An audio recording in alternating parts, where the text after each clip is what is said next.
Jai Hind. Today's lecture we will study flow table and primitive flow table in the case of asynchronous sequential circuit design.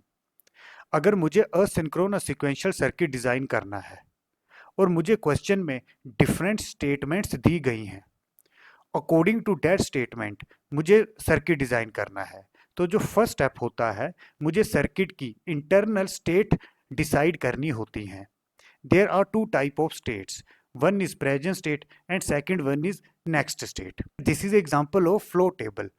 Flow table के case में जो states होती हैं उन state को generally letter symbol से represent किया जाता है. जैसे आप इस टेबल को देखो, दिस इज प्रेजेंट स्टेट. तो जो प्रेजेंट स्टेट है टोटल है 4 और उसको असाइन किस तरह से किया गया है, ए बी सी डी. तो जनरली फ्लो टेबल में जो स्टेट्स होती हैं उनको लेटर सिंबल से रिप्रेजेंट किया जाता है, और ये असेंशियल कंडीशन नहीं है कि जो ये स्टेट्स हैं इसको लेटर सिंबल से ही रिप्रेजेंट करना है. आप इसको डेसिमल नंबर से भी रिप्रेजेंट कर सकते हो. For example A B C D को आप 1 2 3 4 से भी रिप्रेजेंट कर सकते हो, पर जनरली फ्लो टेबल में जो स्टेट्स होती हैं उनको लेटर सिंबल से रिप्रेजेंट करते हैं. And this is present input. अब प्रेजेंट इनपुट की वैल्यू 0 या फिर 1 हो सकती है. अगर इस फ्लो टेबल का मैं प्रोटोटाइप या सर्किट बनाता हूं तो सर्किट किस तरह से बनेगा, दिस इज कॉम्बिनेशनल सर्किट. इसकी सिंगल इनपुट है एक्स. अगेन अगर मैं सेल में देखता हूं, सेल में केवल नेक्स्ट स्टेट प्रोवाइड की गई है, प्रेजेंट आउटपुट नहीं है, तो सिंपली ये जो आउटपुट है this is capital Y. Through feedback again इसको सर्किट में अप्लाई करेंगे. अब ये कैपिटल वाई जब कॉम्बिनेशनल सर्किट में अप्लाई करेंगे तब मैं इसको रिप्रेजेंट करूंगा स्मॉल वाई से प्रेजेंट स्टेट, और इसके बीच में जो रिप्रेजेंटेशन होती है उसको बोला जाता है डिले एलिमेंट. अब बच्चों असिंक्रोनस के केस में अगर नेक्स्ट स्टेट प्रेजेंट स्टेट के इक्वल होती है तो सर्कल लगाते हैं. Next state is equal to present state, circle लगाया है. Next state is equal to present state, circle लगाया है. Next state is equal to present state, circle लगाया है. Next state is equal to present state, circle लगाया है. अब इसको रीड कैसे करना है, फॉर एग्जाम्पल मैं यहाँ पर खड़ा हूँ और ये है स्टेबिलिटी की condition, next state is equal to present state, small Y है ए, अगर और इनपुट में अप्लाई किया है 0 और नेक्स्ट स्टेट मिली है ए. नेक्स्ट स्टेट प्रेजेंट स्टेट के इक्वल है, मतलब सर्किट स्टेबल है. और जब सर्किट स्टेबल होता है उसके बाद मैं इनपुट में चेंज कर सकता हूं. मैंने इनपुट में चेंज किया 0 टू 1, 0 टू 1. प्रेजेंट स्टेट है ए, प्रेजेंट स्टेट है ए, नेक्स्ट स्टेट क्या मिली बी. अब मैं यहां पर खड़ा हूं. अब बच्चों ये जो नेक्स्ट स्टेट है कुछ टाइम बाद ऐसे न्यू प्रेजेंट स्टेट ऑपरेट करेगी, ये भी यहां पर चला जाएगा. मतलब ये जो नेक्स्ट स्टेट है कुछ टाइम बाद as a new present state operate करेगी. इनपुट में 1 अप्लाई किया है तो नेक्स्ट स्टेट क्या मिली बी. मतलब अब सर्किट स्टेबल है, next state is equal to present state. अब मैं यहां पर खड़ा हूं, अगेन इनपुट में चेंज किया, इनपुट में चेंज करेंगे 1 2 0, मैं चला गया सी में. सी को मैं बोलूंगा ट्रांजिएंट, मतलब अनस्टेबल स्टेट. अब यही सी कुछ टाइम बाद ऐसे न्यू प्रेजेंट स्टेट ऑपरेट करेगा. इनपुट में 0 अप्लाई किया है, अब नेक्स्ट स्टेट मिली सी, मतलब सर्किट स्टेबल है. जब सर्किट स्टेबल हो जाता है उसके बाद ही इनपुट में चेंज करते हैं. अब इनपुट में चेंज कैसे करेंगे, 0 टू 1. जैसे 0 टू 1 चेंज किया, नेक्स्ट स्टेट मिली डी. अब यही नेक्स्ट स्टेट कुछ टाइम बाद as a new present state operate करेगी. इसका मतलब क्या है, डी यहां पर था, थ्रू फीडबैक इस कॉम्बिनेशनल सर्किट में अप्लाई किया है, मतलब डी यहां पर चला जाएगा. मतलब ये जो नेक्स्ट स्टेट है it will act as a new present state. Input में अप्लाई किया था 1, अब नेक्स्ट स्टेट क्या मिली डी, मतलब सर्किट क्या है स्टेबल. तो बच्चों फ्लो टेबल में क्या होता है, ये जो स्टेट्स होती हैं इन स्टेट्स को लेटर सिंबल से रिप्रेजेंट करते हैं. इसी तरह से अगर मैं इस रो को देखता हूं, इस रो में केवल एक ही स्टेबल स्टेट है. आप देख सकते हो इस रो में ये स्टेबल स्टेट है, इस रो में ये स्टेबल स्टेट है, इस रो में ये स्टेबल स्टेट है. मतलब हर एक रो में एक स्टेबल स्टेट है. अगर ऐसा होता है तो फ्लो टेबल को बोला जाता है primitive flow table. If one stable state in each row then it is called primitive flow table. अगर इस टेबल को देखते हैं, इस टेबल में जो प्रेजेंट स्टेट है 2 है, स्मॉल ए एंड बी, और जो प्रेजेंट इनपुट्स है वो 2 है, x1 एंड x2. x1 और x2 की वैल्यू हो सकती है 0 0 0 1 1 1 1 0. अगर मैं सेल के अंदर देखता हूँ, यहाँ लगा है कोमा। जो कोमा से पहले की टर्म है इसको बोला जाता है नेक्स्ट स्टेट, और जो कोमा के बाद की टर्म है इसको बोला जाता है present output.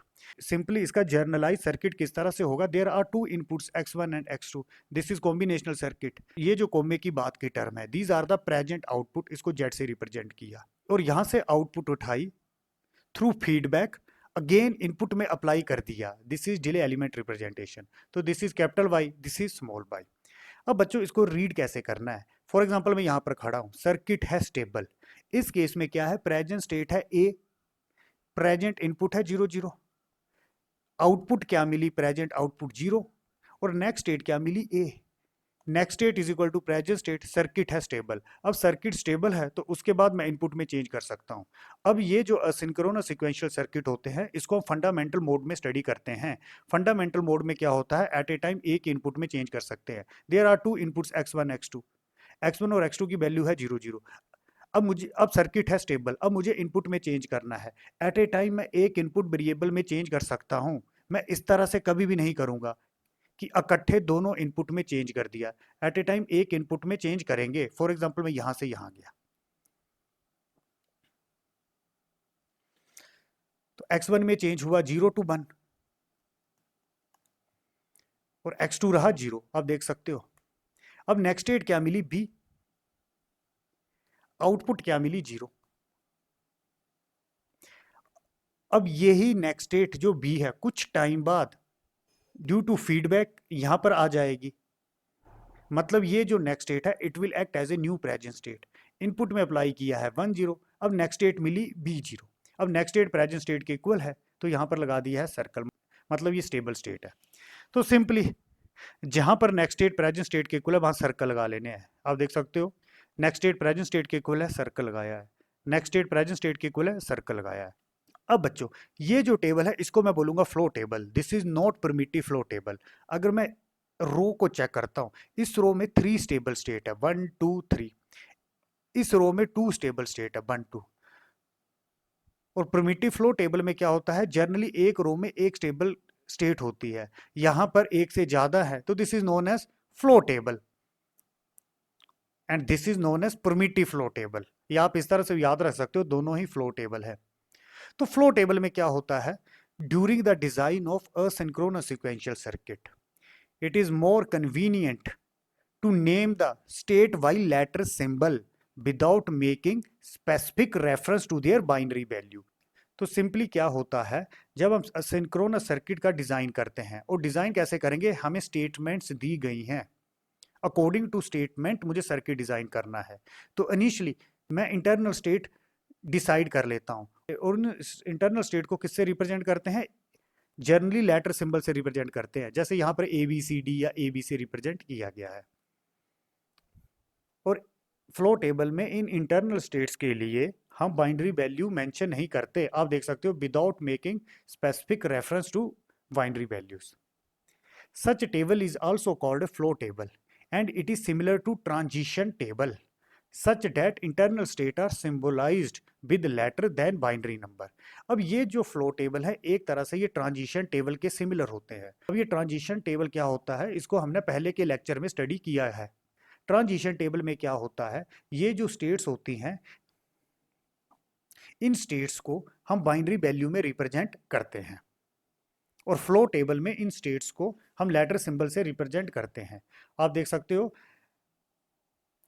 the flow table are similar to the transition table। अब डिफरेंस क्या होता है, such that internal states are symbolized with letter than binary number, मतलब बाइनरी वैल्यू से असाइन नहीं करते, अगर इनको बाइनरी वैल्यू से असाइन करते then it is known as transition table. अब हमने सर्किट डिजाइन करना होता है, तो नेक्स्ट स्टेप क्या होता है, ये जो स्टेट्स हैं ए बी सी डी में लिखी हैं इसको हम बाइनरी वैल्यू असाइन करते हैं। अब बाइनरी वैल्यू क्यों असाइन करते हैं, जब हम बाइनरी वैल्यू असाइन कर लेते हैं उसके बाद हम लॉजिकल एक्सप्रेशन कैलकुलेट करते हैं, और जब लॉजिकल एक्सप्रेशन कैलकुलेट कर लेते हैं उसके बाद सर्किट डिजाइन करते हैं। अब इन इंटरनल स्टेट्स के लिए बाइनरी वैल्यू कैसे असाइन करनी है इसको हम आने वाले लेक्चर्स में डिस्कस करेंगे।